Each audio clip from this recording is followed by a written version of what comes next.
So ఒక మాజీ police అధికారిని పోలీసులు విచారణ చేస్తున్నారు. ఇది ఇంకో విచిత్రం.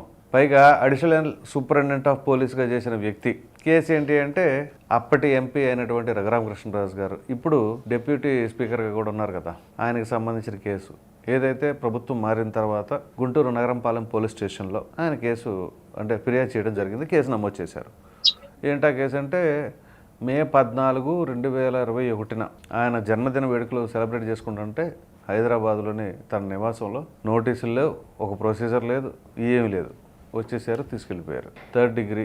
పైగా ఆయన బైపాస్ చేయించుకొని 4 నెలలు అవుతున్న తరుణంలోనే ఆయన మీద ఆ విధంగా చేయటం, అమానుషంగా ఆయన గుండెల పైన కూర్చొని కూడా బాధేశారంట.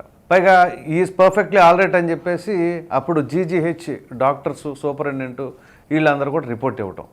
కాదు అని చెప్పేసి అంటే అప్పుడు కేంద్రం పరిధిలో ఉండే మిలిటరీ హాస్పిటల్కి వెళ్తే అసలు బండారం బయటపడింది. ఏంటి అని అంటే ఈ ఆపరేషన్ మొత్తం కూడా నడిపించింది ఈ విజయపాల్ గారే అని చెప్పేసి ఆయన ఫిర్యాదులో పేర్కొన్నారు. సో దానికి సంబంధించి నాకు ముందు అసలు బెయిల్ కావాలి అని ఆయన అన్ని కోర్టులకు వెళ్ళారు. చివరికి సుప్రీంకోర్టును కూడా ఆశ్రయించారు. కుదరదు అని ఆ పిటిషన్ కొట్టేసింది. సో ఈ తరుణంలో నిన్న విచారణకు హాజరయ్యారు. విచారణలో మాత్రం సహకరించట్లేదట. మరి పోలీసు విచారణ ఎలా ఉంటుందో ఒక మాజీ పోలీస్ అధికారికి తెలియదు అంటారా? అన్నీ తెలిసి కూడా తెలియదు, గుర్తులేదు, మర్చిపోయానని చెప్పేసి అంటున్నారు. గతంలో ఒకసారి విచారణ పిలిచినప్పుడు అదే పరిస్థితి, దాని తర్వాత అదే పరిస్థితి, చివరికి నిన్న కూడా అదే పరిస్థితి అంట. ఎట్టకేలకు నిన్న సాయంత్రం 6 గంటలకి అరెస్ట్ చేశారు. మరి ఇటువంటి తరుణంలో పోలీసు అధికారులకి పోలీసు విచారణ జరగడం అనేది ఏ విధంగా చూడాలి? 1 కాదు, 2 కాదు, 1 కాదు, 2 కాదు.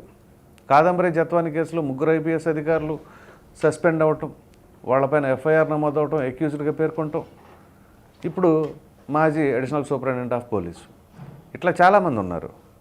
ఇంకా కేసులు తోగే కొద్దిగా బయటపడతా ఉంటారేమో బహుశా.